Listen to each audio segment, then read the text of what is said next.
France 2 diffuse ce soir un épisode de Candice Renoir durant lequel l'héroïne repense à sa jeunesse auprès de son père violent. L'occasion de découvrir une Candice adolescente incarnée par une actrice belge qui ressemble énormément à Cécile Bois. Alors que la saison 10 de Candice Renoir, qui viendra clôturer le chapitre 7 de la série, s'achèvera vendredi prochain, avant des téléfilms événements et une saison 11 qui se déroulera à Marseille, France 2 diffuse ce soir un épisode inédit à ne pas manquer qui voit une immense blessure du passé de Candice, Cécile Bois, ressurgir dans l'esprit de l'enquêtrice à cause d'une enquête. Confrontée à l'affaire d'un chauffard qui semble avoir volontairement renversé une femme qui collait des affiches anti-féminicides en pleine rue, Candice repense forcément à son père, qui était violent avec sa mère, et à ce qu'elle a vécu au sein de son foyer lorsqu'elle était plus jeune. Pourtant, si l'héroïne campée par Cécile Bois s'est coupée de sa mère et a ressenti le suicide de son père comme sa faute, ses souvenirs d'enfance ne sont pas tous noirs, loin de là. Ce père violent était aussi un père aimant qui l'a initié à la mécanique. C'est bien parce qu'il y avait de l'amour, des moments de joie et de rire qui alternaient avec les moments sombres, qu'oublier est si difficile. Mais, pour Candice, le moment est enfin venu de se pardonner. On a conçu cette saison 10 comme l'année de la trentaine. À un moment donné, il faut se poser et se demander comment Candice est devenue Candice, nous confie récemment Fabienne Faco, la directrice de collection de Candice Renoir au sujet de la genèse de cet épisode charnière. Il y a une transmission, de sa mère pour ses tenues, car elle voulait en faire une miss. Il y a son père qui était garagiste et lui a transmis son amour de la mécanique. Et il y a ce trauma qui est en elle depuis qu'elle est ado. C'était important de revenir dessus. C'était une première rencontre avec la police. On comprend un peu sa vocation grâce à cet épisode et ses flashbacks. Et revenir en arrière, vers ce traumatisme déjà évoqué en saison 2, permettait aux scénaristes et à la production de boucler la boucle avant la fin d'un cycle important.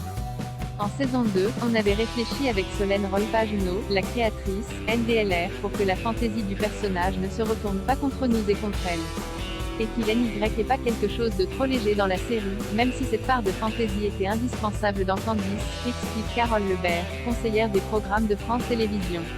Solène est donc revenue avec une proposition, un traumatisme dans la jeunesse de Candice. Ça a été écrit dans l'épisode 5 de la saison 2, avec Laurent Bateau qui était notre suspect. Et cette année, puisqu'on savait que Candice allait quitter la sûreté urbaine de Sète, Fabienne a proposé de faire ressortir ce traumatisme. Car ça fait aussi partie du personnage. Il y a des fragments du passé du personnage qu'on peut activer quand on veut.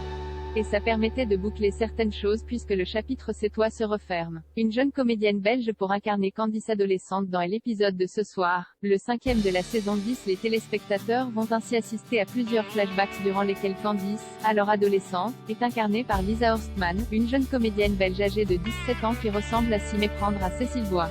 Originaire de Mons en Belgique, Lisa Horstman, élève au sein de la section théâtre et art de la parole de l'École du futur, décroche ainsi son premier rôle à l'écran.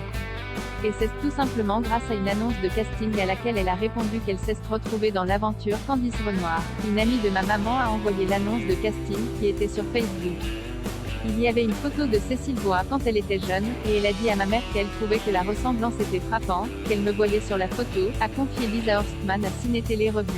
Ma mère a donc envoyé des photos de moi, sans beaucoup d'espoir, car ma mère ne pensait pas qu'il prendrait une Belge pour tourner à Sète. La directrice de casting m'a rappelé, elle m'a demandé de jouer une scène et d'envoyer la vidéo.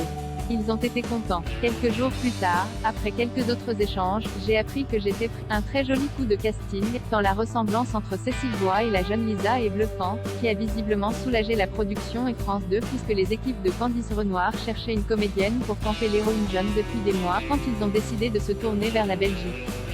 On était parti sur une première piste. Dès que Fabienne m'avait parlé de l'histoire, j'avais demandé à ce qu'on cherche tout de suite une comédienne pour être sûr que c'était faisable. On avait identifié une jeune actrice, on a écrit le scénario, et 6 mois plus tard ça ne marchait plus. Elle avait grandi, nous a raconté la productrice Caroline Lassa. On a donc tout recommencé et, au bout de plusieurs mois, on a fini par trouver la comédienne parfaite en Belgique. Et la ressemblance est dingue. La forme du visage, le sourire, le regard, c'est bluffant, à tel point que Raphaël Langlais n'a pas cru ses yeux lorsqu'il a aperçu Lisa Horstman sur le plateau de la série S7. Raphaël Langlais, qui joue Antoine, a été choqué quand il m'a vu.